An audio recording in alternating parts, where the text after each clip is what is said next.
Hello Sam's, காமதேவனை பற்றி video போட சொல்லி நமக்கு கமெண்ட் ஒன்று வந்திருந்தது. அதுக்காக அதை பற்றி ரிசர்ச் பண்ணப்போ கல்கி பற்றியும் கலியுகத்தை பற்றியும் அங்கே வந்து கனெக்ட் ஆச்சு. இது என்னடா இது கல்கி கதையெல்லாம் வருது அப்படின்னு சொல்லிட்டு நல்லா டீப்பாக ரிசர்ச் பண்ணேன். ஸோ கலியுகத்தை பற்றின பல விஷயங்கள் அதில் இருக்குது. அதை பற்றியெல்லாம் இப்போ இந்த வீடியோவில் டீகோட் பண்ணிடலாம்.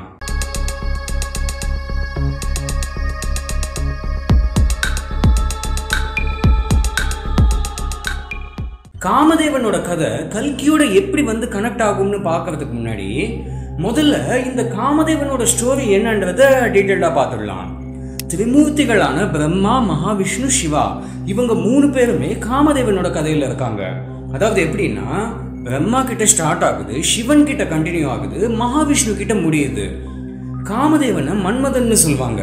மன்மதன் வந்து பார்க்க அவ்வளோ அழகா ஹேண்ட்ஸமா கியூட்டா இருப்பானா. பார்த்த உடனே லவ் பண்ணணும்னு தோணுமா. அந்த அளவுக்கு அட்ராக்டிவ் அப்பியரன்ஸ் கொண்டவன் தான் மன்மதன். இந்த மன்மதனோட ஜனனம் வந்து 2 விதமா நடந்ததா சொல்லப்பட்டிருக்கு. பட் அதுல ஒண்ணு மட்டும்தான் உண்மை, இன்னொன்னு கிளப்பி விட்ட கதை.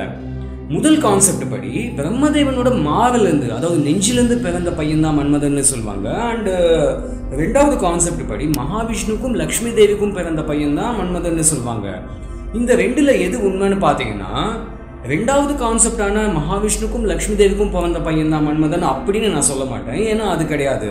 முதல்ல சொன்னேன் இல்லையா, பிரம்மதேவனோட மாவிலிருந்து பிறந்த பையன் தான் மன்மதன் அப்படின்னு சொல்லிட்டு, அதுதான் உண்மை. பிரம்மதேவனுக்கு பையனா பிறந்ததால தான் காமனுக்கு காமதேவன் பேர் வந்தது. மன்மதனோட ஜனனத்துக்கு காரணம் என்னன்னு மன்மதனோட பேரிலேயே இருக்கு. மண் அப்படின்னா இந்த மண்ணு, அதாவது இந்த பூமி. மதன் அப்படின்னா மதனா, சான்ஸ்கிரிட் மொழிப்படி மதனா அப்படின்னா காட் ஆஃப் லவ்னு சொல்லுவாங்க. ஸோ மீனிங் என்னன்னா, இந்த மண்ணில் காதலை உருவாக்கணும்ன்றது தான் மன்மதனோட டியூட்டிஸ். அதுக்காக தான் மன்மதனோட ஜனனம் நடந்திருக்கு. இதனாலேயே மன்மதனை காதல் கடவுள்னு சொல்லுவாங்க. ஸோ ஹியூமன் எமோஷன்ஸ்ல இந்த லவ்ன்றதை கிரியேட் பண்றதே மன்மதன் தான். அதுக்காக தான் மன்மதன் ஜென்மிக்கப்பட்டாரு. பொதுவாக லவ்னா ஃபேமிலி மெம்பர்ஸ் மேல லவ் இருக்கும், அன்பு பாசத்தை கூட லவ்னு சொல்லலாம், அது இயல்பு. ஆனால் பர்டிகுலராக ஒரு பையனுக்கு பொண்ணு மேலே லவ் வந்தாலோ இல்லை ஒரு பொண்ணுக்கு பையன் மேலே லவ் வந்தாலோ அது மன்மதன் செய்யும் வேலை தான். இந்த பார்த்த உடனே பத்திக்கிச்சு லவ் அட் ஃபர்ஸ்ட் சைட்லாம் சொல்லுவாங்கல்ல, அதுதான் மன்மதன் செய்யும் சம்பவம். ஸோ மன்மதனோட கையில் கரும்பு வில் இருக்குமா. அந்த வில்லோட எண்டு வந்து கயிறால கனெக்ட் ஆகி இருக்கும் இல்லையா, அந்த கயிறு வந்து கருப்பு கலரில் இருக்குமா. அது எந்த கலரில் இருந்தால் நமக்கு என்னடா அப்படின்னு சில பேருக்கு தோணும். பட் இந்த பாயிண்ட்டை ஞாபகம் வச்சுக்கோங்க. கல்கியோட கதையை பற்றி பேசும்போது அங்கே இந்த பாயிண்ட் வந்து கனெக்ட் ஆகும். அடுத்து அந்த வில்லிலேருந்து வரக்கூடிய அம்பு வந்து 5 மலர்களால் ஆனது. மல்லி, முல்லை, தாமரை, கனகாம்பரம் அண்டு காந்தல். காமதேவன் அப்படி வில்லை எடுத்து அம்பு விட்டாங்கன்னா அந்த அம்பு யாரு மேலே போய் விழுதோ அவங்களுக்குள்ள லவ் ஃபீலிங் ஸ்டார்ட் ஆகிடுமா. சப்போஸ் குறிப்பாத்தவன் மேலே விழாமல் பக்கத்தில் இருக்கிறவன் மேலே போய் விழுந்துடுச்சுன்னா அவனுக்குள்ளேயும் அந்த லவ் ஃபீலிங் ஸ்டார்ட் ஆகிடுமா. பட் இந்த பொண்ணுக்கு அந்த பையனை சுத்தமாக பிடிக்காது, ஆனால் அந்த பையனுக்கு இந்த பொண்ணை மொத்தமாக பிடிச்சி போயிடும். இப்படி தான் ஜோடி எல்லாம் மாறி போகுதுன்னு நினைக்கிறேன். யாரையோ லவ் பண்ணி யாரையோ கல்யாணம் பண்ணுவாங்க இல்லையா, அதெல்லாம் இப்படி தான் நடக்குது போல. இதில் இன்னொரு முக்கியமான விஷயம் ஒன்று சொல்லணும். காமம் அப்படின்னா என்ன? இங்கிலீஷில் லஸ்ட்ன்னு சொல்லுவாங்க. காதல் வேற, காமம் வேற இல்லையா. ஆக்சுவலி காமம்ன்றதே காதல் தான். அதாவது எப்படின்னா, தூய்மையான ஒரு காதலுக்கு பேர் காமம் தான் இருந்தது. இந்த மண்ணில் காதல் கிரியேட் ஆன ஆதி காலத்துலேருந்து தூய்மையான காதலுக்கு பேர் காமம் தான் இருந்தது. பட் பரிணாம வளர்ச்சி அடைய மனுஷங்களுக்குள்ள அந்த லஸ்ட் கிரியேட் ஆயிடுச்சு. லஸ்ட்டுக்கு வேற எந்த பேருமே கிடையாது. லவ்வுக்கு காதல்னு சொல்லிட்டாங்க, லஸ்ட்டுக்கு காமம்னு வச்சிடலாம்னு சொல்லிட்டு காமம்னு மாத்திட்டாங்க. அப்போதுலேருந்து காதல்னா தூய்மையா பார்க்கப்படுது, காமம்னா தப்பா பார்க்கப்படுது. இங்கிலீஷ்ல லவ் லஸ்ட்னு பிரிச்சுட்டாங்க. பட் தமிழ்ல வேற எந்த வார்த்தையும் கிடைக்காததுனால காமத்தை லஸ்ட் ஆக்கிட்டாங்க. லஸ்ட்டுக்கு இச்சைன்னு சொல்லிட்டு இன்னொரு வார்த்தை இருக்கு, பட் அதையும் காம இச்சைன்னு மிக்ஸ் பண்ணிட்டாங்க. ஆதி காலத்திலேயே இந்த மிக்சிங் எல்லாம் நடந்திருக்கு. காமம் அப்படின்றது தப்பான ஒண்ணுன்னா காமதேவனுக்கு அந்த பேர் வந்திருக்காது. ஸோ அந்த இச்சை அப்படின்றத காமம்னு சொல்லிட்டு எப்பவும் ஆதி காலத்திலேயே மாற்றி விட்டுருக்காங்க. அதுதான் இன்னைக்கு நடைமுறையில் இருக்கு. ஆனால் ரியாலிட்டியில் காமதேவன் வந்து தூய்மையான காதலுக்கு கடவுள். ஜான் மூர்னு சொல்லப்படும் ஒரு பிரிட்டிஷ் சான்ஸ்கிரிட் ஸ்காலர் என்ன சொல்லியிருக்காருன்னா, kama in the Vedas does not refer to the பல்லான feelings but desire of goodness in general. யாரோ வெள்ளைக்காரன் ரிசர்ச் பண்ணி சொல்லியிருக்காரு. சரி, இப்போ மன்மதனை பற்றி பார்த்தோம்னா மன்மதனோட ஒய்ஃபோட பேர் வந்து ரதி தேவி.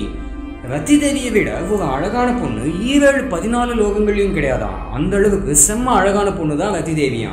சில கான்செப்ட் படி தக்ஷனோட பொண்ணு தான் ரத்தி தேவின்னு சொல்லப்பட்டிருக்கு. ஸோ மன்மதன் வந்து ரத்தி தேவியை லவ் பண்ணி கல்யாணம் பண்ணிக்கிட்டான். அவங்க 2 பேரோட வாழ்க்கை நல்லா நிம்மதியா சந்தோஷமா அழகா தான் போய்கிட்டு இருந்தது. அப்படி போய்கிட்டு இருந்த காலகட்டத்தில் 3 அசுராஸ், தாரகேஸ்வரன், சிங்கமுகன், சூரபத்மன், இவங்க 3 பேரும் கடுமையா தபம் செஞ்சு பிரம்மதேவன் கிட்ட வந்து ஏகப்பட்ட வரங்களை வாங்கிக்கிட்டாங்க.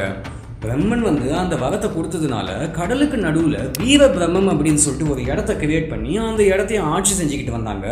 அண்ட் அப்படியே தேவலோகத்தை கண்ட்ரோல் பண்ண ஆரம்பிச்சிட்டாங்க. தேவலோகம்னா ஸ்வர்கலோகம். ஸோ ஸ்வர்கலோகத்தோட மன்னனான இந்திரனையும் மற்ற தேவர்களையும் அங்கிருந்து மொத்தமாக பேக்கப் பண்ணி அமுச்சு விட்டுட்டாங்க. அவங்க அத்தனை பேரும் ஸ்ட்ரெயிட்டா பிரம்மலோகத்துக்கு போய் பிரம்மா கிட்ட இப்படி பண்ணிட்டீங்களே அப்படின்னு சொல்லிட்டு கேட்டிருக்காங்க. அதுக்கு பிரம்மா வந்து அந்த 3 பேரோட அழிவுக்கான வழியை வகுத்து வச்சுட்டு தான் அவங்களுக்கு வரத்தை கொடுத்தேன். ஸோ அந்த வழி என்னன்னா, சிவனுக்கும் பார்வதிக்கும் பிறக்க போகும் பையன் தான் அந்த 3 பேரையும் வதம் செய்வான். அதுக்கு சிவனுக்குள்ள அந்த லவ் ஃபீலிங்கை கிரியேட் பண்ணாதான் அந்த பையனோட ஜனனம் நடக்கும். ஸோ அதுக்கு உண்டான வழியை பாருங்க அப்படின்னு சொல்லிட்டு பிரம்மா சொல்லியிருக்காரு. இமீடியட்டா இந்திரன் என்ன பிளான் பண்ணாரு, சிவன் வந்து மிகப்பெரிய ஞானி, சிவனுக்குள்ள அந்த லவ் ஃபீலிங் கொண்டு வரதெல்லாம் அவ்வளோ ஈஸியான விஷயமே கிடையாது. ஸோ இதுக்கு ஒரே வழி மன்மதனை அம்பை எய்த வைக்கணும். அதாவது சிவன் மேல காதல் அம்ப விடணும் அப்படின்னு சொல்லிட்டு மன்மதன் கிட்ட போய் இதை பத்தி பேசியிருக்காங்க. தேவர்கள் வந்து மன்மதன் கிட்ட போய் அவங்களோட பிரச்சனையை சொல்லி எக்ஸ்பிளைன் பண்ணியிருக்காங்க. மன்மதனும் ஓகே சொல்லிட்டான். பட் ரத்தி தேவி வந்து இல்ல வேண்டாம், இதெல்லாம் நல்லதுக்கு இல்லை அப்படின்னு சொல்லிட்டு வார்னிங் கொடுத்துருக்கா. பட் மன்மதன் கேட்கல. ஸ்ட்ரெயிட்டா கைலாசத்துக்கு போய் தவம் செஞ்சுக்கிட்டு இருந்த சிவனை நோக்கி அந்த காதல் அம்ப விட்டான். சிவனோட தவம் கலைஞ்சு போச்சு. சிவனுக்கு செம்ம கோபம் வந்துடுச்சு. அந்த கோபத்துல ஆன் ஸ்பாட்லயே மன்மதனை நெற்றி கண்ணாலேயே எரிச்சிட்டாரு. ரத்தி தேவி நொந்து போயிட்டு அசுராச அழிக்க தேவர்கள் கொடுத்த ஐடியானால தான் தன் கணவன் இப்படி பண்ணிட்டதாகவும் அவருக்கு டைரக்டா எந்த விதமான நோக்கமும் இல்லைன்னு சொல்லிட்டு எக்ஸ்பிளைன் பண்ணியிருக்கா. பட் சிவன் வந்து இந்த உன்னோட கஷ்டத்துக்கு ஒரு நாள் பதில் கிடைக்கும், அது வரைக்கும் நீ வெயிட் பண்ணி தான் ஆகணும் அப்படின்னு சொல்லிட்டாரு. மன்மதனோட கதை முடிஞ்சிடுச்சு. ஆனால் மன்மதன் விட்ட அந்த அம்பு சிவனுக்குள்ள லவ் ஃபீலிங்கை கிரியேட் பண்ணிடுச்சு. அப்படிதான் கார்த்திகேயனோட ஜனனம் நடக்குது. அதுக்கப்புறம் கார்த்திகேயன் அந்த 3 அசுராசோட கதையை முடிச்சு விட்டுடுவாரு. கொஞ்ச காலம் ரத்தி தேவி மன்மதன் இல்லாமல் தனியாக தான் வாழ்ந்திருக்கா. அந்த காலம் கடந்து போன பிறகு சிவன் ரத்தி தேவி கிட்ட வந்து மன்மதன் பண்ணதை என்னால் மன்னிக்க முடியாது, அதுக்காக உன்னையும் கஷ்டப்படுத்த முடியாது, அதனால மன்மதனை நான் திரும்பவும் உயிர்ப்பித்து கொண்டு வரேன். ஆனால் மன்மதன் உன் கண்ணுக்கு மட்டும்தான் தெரியுமா, வேற யாராலையும் மன்மதனை பார்க்க முடியாது அப்படின்னு சொல்லியிருக்காரு. அதே சமயம் நீங்கள் இந்த இடைப்பட்ட காலத்தில் எழுந்த வாழ்க்கையை பூலோகத்தில் ஜென்மிச்சு வாழ்வீங்க அப்படின்னு சொல்லியிருக்காரு. அந்த கான்செப்ட் படி கண்ணனுக்கும் ருக்மிணிக்கும் பிறந்த பையன் வந்து பிரத்யும்னன். அந்த பிரத்யும்னன் தான் மன்மதனோட மறுபிறவின்னு சொல்லுவாங்க. அதே போல மாயாவதின்னு சொல்லப்படுற பொண்ணு தான் ரத்தி தேவின்னு சொல்லுவாங்க. பிரத்யும்னனும் மாயாவதியும் கல்யாணம் பண்ணிக்கிட்டு வாழ்ந்தாங்க. பட் இது வந்து அவங்க வாழாம விட்டா அந்த இடைப்பட்ட காலம்தான். மற்றபடி மன்மதனோட அந்த கான்செப்ட் இன்னும் பெண்டிங்லேயே தான் இருக்கு. அது எப்போ கண்டினியூ ஆகும்னா பல ஆயிரம் ஆண்டுகள் கழிச்சு கண்டினியூ ஆகும். இந்த பல ஆயிரம் ஆண்டுகள்னு சொன்ன உடனே நீங்கள் கெஸ் பண்ணியிருப்பீங்க அது வந்து கல்கி வாழ போகும் சமயம் தான் அப்படின்னு. ஸோ பிரம்மா கிட்ட ஸ்டார்ட் ஆச்சு, சிவன் கிட்ட கண்டினியூ ஆச்சு, இப்போ மகாவிஷ்ணு கிட்ட, அதாவது கல்கி கிட்ட எப்படி வந்து கனெக்ட் ஆகுதுன்றதை பற்றி பார்க்கலாம். வீடியோட ஸ்டார்டிங்லேயே சொன்னேன், மன்மதனோட வில்லோட எண்டை கனெக்ட் பண்ணுற அந்த கயிறு வந்து கருப்பு கலரில் இருக்கும்னு. இந்த கான்செப்ட் நல்லா புரிஞ்சுக்கோங்க. கலின்னு சொல்லப்படுற அந்த கேரக்டரோட அந்த எனர்ஜி வந்து மன்மதனோட வில்லில் இருக்கக்கூடிய அந்த கருப்பு கயிறில் போய் நுழைஞ்சிடுமா. அதனால மன்மதன் விடும் அம்பு எல்லாமே காதலோட சேர்ந்து காமத்தையும் கிரியேட் பண்ணி விட்டுடுமா. ஆதி காலத்துலேருந்தே இந்த பக்கமாக அதிகமாக இருந்து இந்த பக்கமாக கம்மியாக ஸ்டார்ட் ஆகி கலியுகம் முன்னோக்கி போக போக இந்த பக்கம் அப்படியே கம்மியாகி இந்த பக்கம் அப்படியே ஜாஸ்தி ஆகிடுமா. அதனால தான் பலாயிரம் ஆண்டுகள் கழிச்சு ஹியூமன் ஃபீலிங்ஸில் இந்த அன்பு, காதல், பாசம் இதெல்லாம் சுத்தமாக எம்டி ஆகிடும்னு, இந்த காமம், குரோதம், வெறுப்பு இதெல்லாம் ஜாஸ்தி ஆகிடும்னு சொல்லுவாங்க. இது அதிகமாக இருந்து இது கம்மியாக இருந்ததுன்னா அது ஒன்றும் இல்லை. சப்போஸ் பேலன்ஸ் ஆனால் கூட அது ஒன்றும் இல்லை. இது அதிகமாகி இது கம்மியாயிடுச்சுன்னா அப்போ தான் கலியுகத்தோட முடிவை நோக்கி போகும்னு சொல்லப்பட்டிருக்கு. தூய்மையான காதலில் கலப்படம் பண்ணிவிடுறதே கலிதான். அது எப்போ சேஞ்ச் ஆகும்னா கல்கி பவர்ஃபுல் ஆகும்போது. கல்கி பவர்ஃபுல் ஆக ஆக மன்மதனோட வில்லில் இருக்கக்கூடிய அந்த கயிறு கருப்பு கலர்லேருந்து நீல கலருக்கு சேஞ்ச் ஆகிடுமா. ஸோ கலப்படமான கான்செப்ட் அகைன் சுத்தமாயிடுமா. மன்மதன் செஞ்ச தப்புக்கு இதுதான் பரிகாரம் அப்படின்னு சொல்லிட்டு சிவன் வந்து ரதி தேவி கிட்ட சொல்லியிருக்காரு. இதெல்லாம் வச்சு பார்க்கும்போது மன்மதன் வந்து கல்கியோட காலத்துல கல்கிக்கு சப்போர்ட்டிவா இருப்பாங்கன்னு தான் தோணுது. அந்த 7 சிவஞ்சீவிகள் கல்கிக்கு சப்போர்ட் பண்ணுவாங்க, மற்ற மகரிஷிகள் எல்லாம் கல்கிக்கு சப்போர்ட் பண்ணுவாங்கன்னு நாம சொல்லியிருக்கோம். பட் சப்போர்ட் பண்றதுல மன்மதனோட பங்கும் இருக்குன்றது உண்மை. இது மட்டும் இல்லாம காமதேவனோட வாகனம் வந்து கிளி. கல்கி கூடவே எப்பவுமே ஒரு கிளி இருக்குமான்றதை நான் அங்கங்க சொல்லியிருக்கேன். பட் அது வந்து கருடன் தான் கிளியாகி இருப்பாங்கன்னு மென்ஷன் பண்ணப்பட்டிருக்கு. பட் எனிவேஸ் மன்மதனோட வாகனமும் கிளிதான். ஸோ இப்படிதான் மன்மதனோட கதை பிரம்மா கிட்ட ஸ்டார்ட் ஆகி சிவன் கிட்ட கண்டினியூ ஆகி மகாவிஷ்ணு கிட்ட, அதாவது கல்கி கிட்ட வந்து முடியுது. கலியுகம் முடிஞ்சதும் மன்மதனோட அந்த டியூட்டிஸும் முடிஞ்சு அகைன் எந்த டைவர்ஷனும் இல்லாம ரதி தேவியோட போய் மன்மதன் வாழ ஆரம்பிச்சிடுவாரு.